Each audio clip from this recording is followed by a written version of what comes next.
good afternoon, depending upon where you are in the world, and welcome to our next video. Last one, this is going to be the last one in January 2021. January already nearly done, who would have believed it?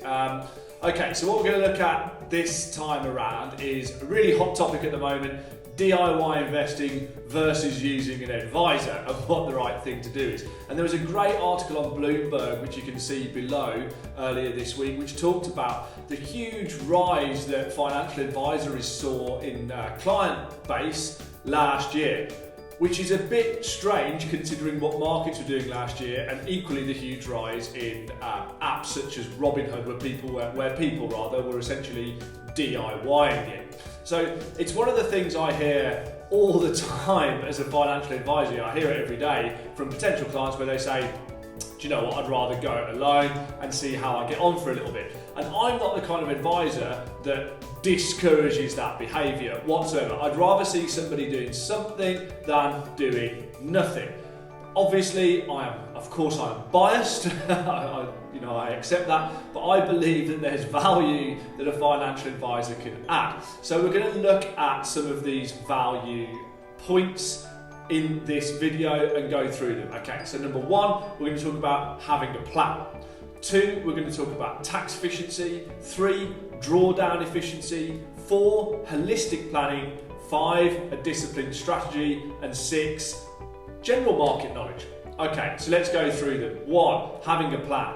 Investing small amounts into the market without really having a plan is absolutely fine. If you're monthly drip feeding into something like Interactive Brokers or Interactive Investors or Robinhood or whatever it is, and buying a cross section of the market, maybe some cheap ETFs, then it will work. Your money will definitely grow over time. However, that pot will get bigger. The amounts that you put in as you get older and as you get more pay rises will get bigger. And at that point, it's important to have a plan. What are you doing? Why are you doing it? What are you doing it for? All that kind of stuff matters and should impact what the underlying assets look like. So without having a plan, you're not going to get the most from your investment. An advisor will help you get a plan together. Okay, 2, really important, tax efficiency. Again, when amounts are small and you're just dripping in, this is probably not going to be something of material significance. In most taxable jurisdictions on earth, it's not going to be something mind-blowingly important. However, the pot will get bigger as you keep going and keep going and keep going. That money is going to grow. It's important to remember why you are doing it. Most of us invest so that one day we can take an income from that investment and spend the money. Okay, if you are inefficiently taxed when you come to take that money back, then what was the point in investing in it at all and exposing yourself to that volatility? If it never actually benefits you in any way because you lose all the gains to taxation, then the whole thing was somewhat irrelevant in many ways, wasn't it? So maintaining that tax efficiency through time is also going to be important. Number 3, drawdown efficiency. Again, why are you doing it? Remember the why. Otherwise, what's the point? We need to have a vehicle that allows us to efficiently draw down on that money at the point in time that we want to do that.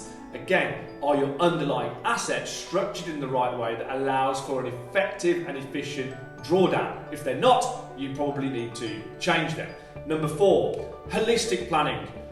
Believe it or not, we don't just look at monthly drips and investing and portfolio design, we look at the whole.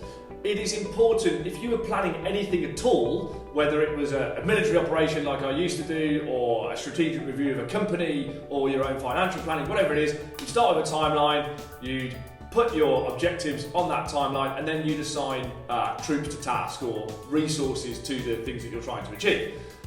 This is the same. This is exactly the same. Everything should be pushing in the same direction, and there should be that consistent plan to what you are hoping to achieve at the end, with all your assets, all your resources complementing each other. That is holistic planning, and that is what an advisor does for you. Number 5, a disciplined strategy. There is going to be volatility, and that is okay, and it is to be expected. as long as you know it's coming, and you're not going to know exactly when it's coming, but you know that it will happen at some point, then your disciplined strategy will ensure that the impacts of it are negligible over time. It is important to have that conversation with your advisor, it's important to know that it's going to happen, and it's important to have that disciplined strategy that is purely designed to deal with that guaranteed thing that you are going to see over the course of time. Number 6, a big one, is market knowledge and having that passion and that time to go away and research. The chances are, if you're a professional person with an everyday normal job, whether it's 9 to 5 or probably more likely since Zoom and lockdown, it's probably more likely 7 till 10 at night, then the chances are you don't have the time to sit down and read about economics, read about markets, read about politics to the extent that you would like to be doing if you were designing a portfolio or looking at investments. Equally, there is, I love using thematics within portfolios as long as the risk profile fits. So things like cybersecurity, fintech, the genomic revolution, innovative disruption, robotics and artificial intelligence, blockchain. All this kind of stuff is really topical, it's really interesting, and it is probably going to be a growth area over the next 5 to 10 years. I don't know whether it's going to outperform the S&P 500 and the general market, but it certainly makes the whole process more interesting. Do you have the time to go away and find out how you can gain exposure to the cybersecurity sector? Probably not. And having exposure to that sector may well be of benefit in the long term, and even if it's not, it's certainly going to make the whole process more interesting, keep you engaged, keep you motivated, and keep you doing it. Those things are really important, otherwise you might stop. Okay, so of course, as I said in summary, I am biased. I am a financial advisor. Of course, I'm going to think that financial advisors can offer value. However, statistically and historically, we know that they can, and they do. So doing something is better than doing nothing. So if you don't want to use an advisor, if you don't want to pay for the service, if you don't want to go down that route, absolutely fine, do something. But as soon as the amounts start going up, as soon as you start accumulating any form of wealth, I promise you there is going to be a benefit to having a conversation with an advisor. Even if it's just a conversation and you don't actually use them going forward, they are going to add value if they are good at their job. Please take advantage of it. If that was useful, or if any of the content was particularly relevant at all, please like, share, and tell your friends about it.